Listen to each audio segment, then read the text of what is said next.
Oke teman-teman, kembali lagi bersama saya di channel Mamang Juki, Mamang yang membahas fakta unik tentang negara asing. Oke, seperti janji saya sebelumnya, saya akan membahas negara Indonesia, ya, negara kita sendiri. Oke, sebelum itu jangan lupa untuk like, comment, share, dan subscribe dulu, coy. Oke, tanpa basa-basi dan ini dia, kita akan membahas 7 fakta unik hari kemerdekaan Indonesia 17 Agustus 1945 yang jarang diketahui. Menarik untuk disimak.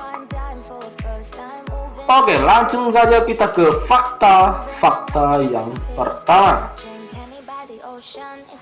Tepat 17 Agustus 2021 mendatang, negara kita Indonesia akan memperingati hari kemerdekaan yang ke-77. Ya, masih lama ini.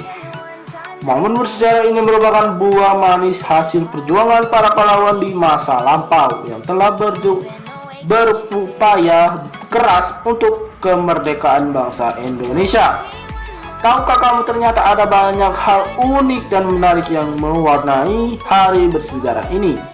Salah satunya yaitu pada saat membacakan teks proklamasi kemerdekaan Indonesia, Presiden pertama kita Bung Karno ternyata sedang dalam kondisi sakit malaria. Merangkum dari berbagai sumber mengenai fakta unik dan menarik lainnya pada hari kemerdekaan bangsa Indonesia. Tanpa basa-basi, kita langsung masuk ke fakta yang pertama. Pertama, teks asli proklamasi sempat dibuang tong sampah. Naskah asli proklamasi kemerdekaan yang ditulis tangan oleh Soekarno sempat dibuang ke tong sampah di Rumah Laksamana Medan. Untungnya naskah tersebut ditemukan oleh B.M. Dia. Ialah seorang wartawan asal Aceh. Sebelum naskah diserahkan ke Museum Arsip Nasional tahun 1992, B.M. Dia telah menyimpannya selama 47 tahun. 2. Dokumentasi proklamasi nyaris disita oleh Jepang. Tahukah kamu bahwa hasil dokumentasi selama proklamasi kemerdekaan Republik Indonesia nyaris disita oleh Jepang loh? Dokumentasi tersebut akhirnya berhasil diselamatkan oleh Franz Mander, yaitu Franz Mander tepat di bawah pohon yang berada di kantor harian Asia Raja supaya tidak ditemukan oleh pihak Jepang. Selang beberapa waktu kemudian, tentara Jepang meminta negatif film dokumentasi proklamasi. Dan untungnya Franz berkata bahwa dirinya tidak memiliki dokumentasi tersebut. Yang ketiga, suara pembacaan teks proklamasi oleh Soekarno direkam ulang. Ternyata rekaman teks proklamasi suara Soekarno yang biasa kita dengar merupakan hasil rekaman ulang. Hal ini lantaran ketika hari kemerdekaan 17 Agustus 1945, teknologi belum begitu canggih sehingga belum bisa merekam video dengan suara.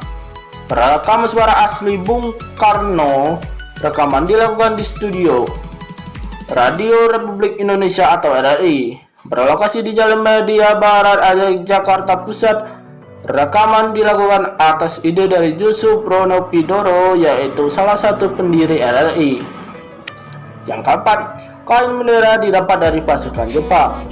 Kain bendera merah putih yang pertama kali dijahit oleh Ibu Fatmawati ternyata berasal dari pasukan Jepang, yaitu Koiro Dasri yang kala itu sedang berada di kantor Jawa Hokakai. Yang kelima, teks naskah proklamasi kemerdekaan disusun di Rumah Perwira Jepang. Tempat penyusunan naskah proklamasi dilakukan di Rumah Laksamana Medan yang berlokasi di Jalan Imam Bonjol nomor 1 Menteng. Perumusan teks proklamasi didirikan oleh Soekarno, Dr. R.S.T. Muhammad Atta,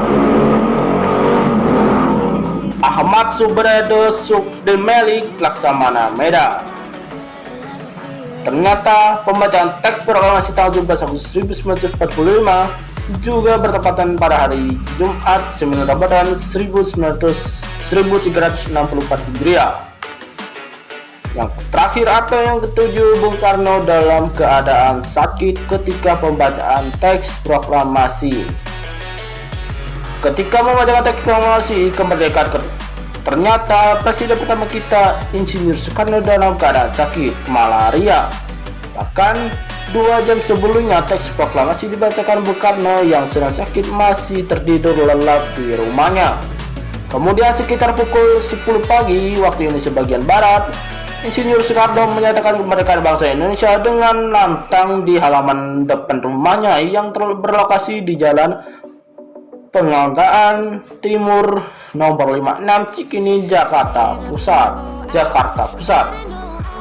Oke broku, mungkin segitu aja 6 fakta yang bisa kalian pahami dan tentang kemerdekaan Indonesia.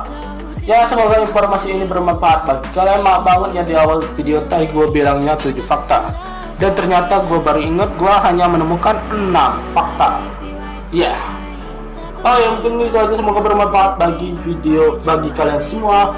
Semoga kalian bisa memahami isi video yang saya sampaikan. Mohon maaf suara saya agak kurang jelas ya, karena saya memakai mikrofon dari aplikasi edit di handphone saya. Ya teman-teman, kalau mau bahas tentang negara Indonesia lagi, kalian bisa komen di bawah atau bahas negara lain. Oke, terima kasih telah mengklik video ini, telah menonton video ini. Jangan lupa untuk like, comment, share, and subscribe. Assalamualaikum warahmatullahi wabarakatuh. Sampai jumpa di next video. Bye bye.